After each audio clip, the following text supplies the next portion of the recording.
House Speaker Nancy Pelosi is about to step down from her leadership post while remaining in Congress. John Dickerson turns to documentarian Alexandra Pelosi, the Speaker's daughter, who's been looking at her mother's long career, good times and bad.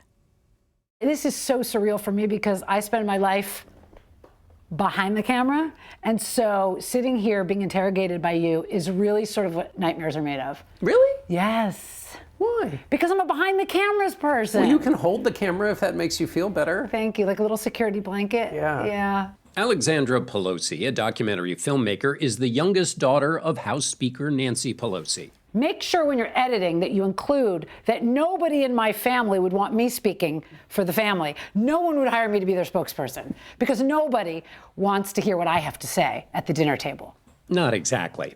Her family might not want Alexandra to be the spokesperson, but that might be why what she says is worth talking about at the dinner table. Every family has to have a dark cloud, and that's me. It's been a dark time. Her father, Paul Pelosi, is recuperating from a hammer attack by a man asking, "Where's Nancy?" Can I speak to Pelosi? Yeah, we're coming, bitch! Bring her out here! Which was also the chant from rioters on January 6th, who targeted Nancy Pelosi above all others. Nancy Pelosi! Where you at, Nancy? I didn't really choose this life. It chose me. Nancy can be found in Pelosi in the House, the documentary her daughter has made about her, premiering on HBO this Tuesday. We have to try it again. It's a not quite authorized look at the speaker counting votes, It's really close. I mean, it really is close. dancing with grandchildren, and talking on the phone. He expects to get a pass from the speaker, but he's thinking of a different speaker. Always on the phone. Don't go too far to the left. You have to win the Electoral College. If you want to understand her, you have to watch her work. So I watched her work. For decades, I watched her work. She invited us to everything. We're passing this bill. Come on down. That's family time for us. My kids grew up in the Capitol. That's how my children spent time with their grandmother, was watching her pass health care. The American people have spoken, and they have spoken clearly. How do you feel about America? I am scared to death. Alexandra Pelosi has made 15 documentaries, but this one is like her first. Journeys with George?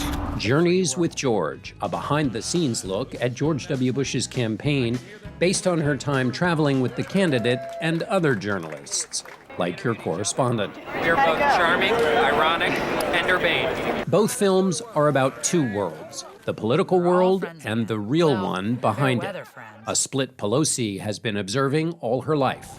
What's the first thing you ever filmed of your mom? I started taking pictures back in the 80s with a small, like, Walgreens camera, you know? And then it slowly evolved.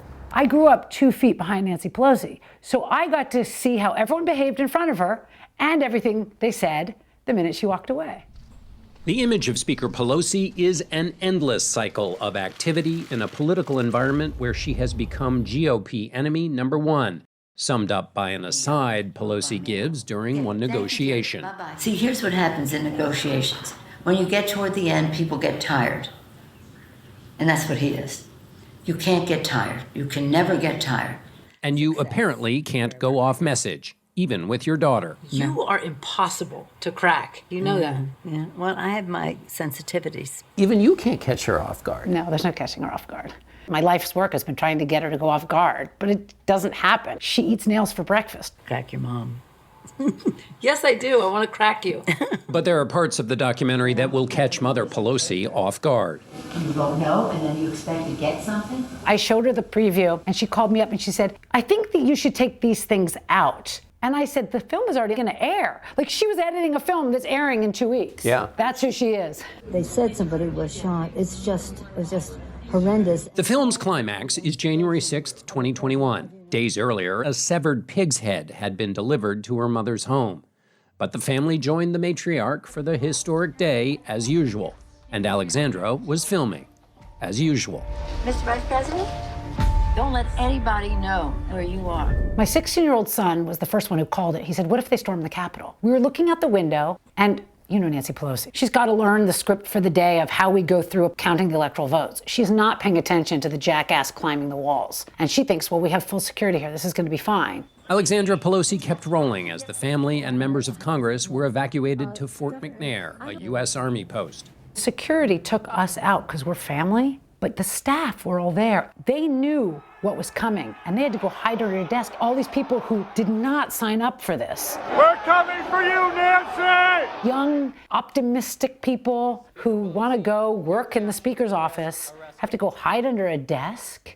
I saw it in the eyes of the staffers as we were leaving the building, that we were leaving and they were being left behind. The concern we have about personal Safety. Some of the footage was featured by the January 6th Select Committee.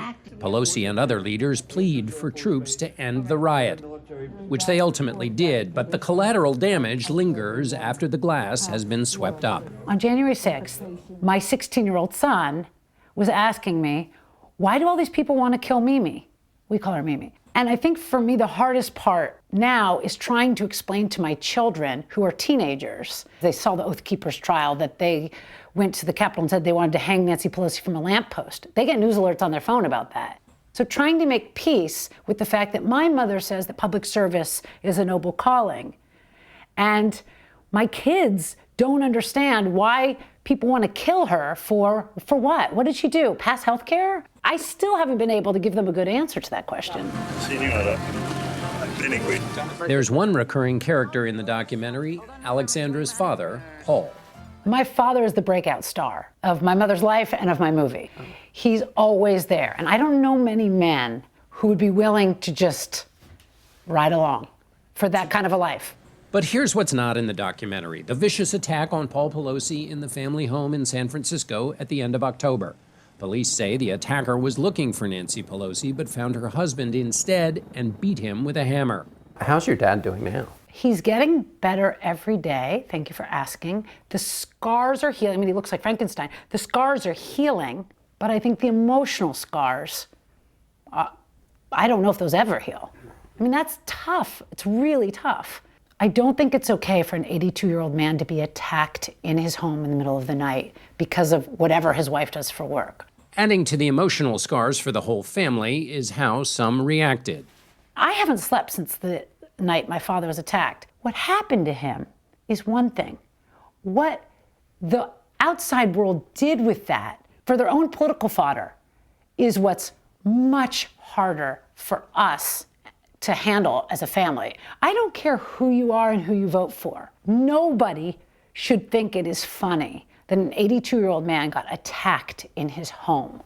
And yet, a sitting governor and a wannabe governor and members of Congress were laughing about it. She's losing the gavel, but finding the hammer. Apparently her house doesn't have a lot of protection. We're going to send her back to be with him in California. That's what we're going to go do. The hardest part to deal with is how do we talk about how the media landscape used that event for tweets, for clicks. What does your mom say about that? My mother leans into her faith. She has to believe in America. She has to believe in God. She has to believe in the Democratic Party. She has to believe in the future of America. I don't. For me, the hour's come for a new generation to lead the Democratic caucus. Nancy Pelosi will retire from House leadership when her term as Speaker ends next month, but will continue to serve as she has since 1987. My mom loves to tell the story about how she first ran for Congress. I was the youngest of 5, so I was the only one left at home. And I was 16 years old, and my mom came to me, and she said, Mommy has a chance to run for Congress. Do you think I should do it? I won't do it without your permission. And I said, Mom, get a life. Ha ha ha. Meaning, get a life, go run. I don't care what you're doing. What teenager doesn't want their mom out of the house? Yes, go, right? Fine. So 35 years later, we're sitting in the ICU. And I said to my mom, if I had known what I was signing up for, I never would have given you my permission. Now, I told her that in the ICU. My father says, you can't say that that's not fair. You can't say you wouldn't have let her go and live her life. What you can say is, today, if she came to you and asked for permission, you'd say, no way. Paul Pelosi appeared in public for the first time since the attack at the Kennedy Center Honors this past week. He received a standing ovation. As I'm wrestling with all of this dark stuff, my father keeps telling me that it's really important to say that it was worth it. I don't know that it was worth it. I'm wrestling with whether or not any of this was worth it. But my father still says it was worth it, that she got to live her dreams, and that for him, that was worth it. Even after everything he's been through, he still says it was worth it.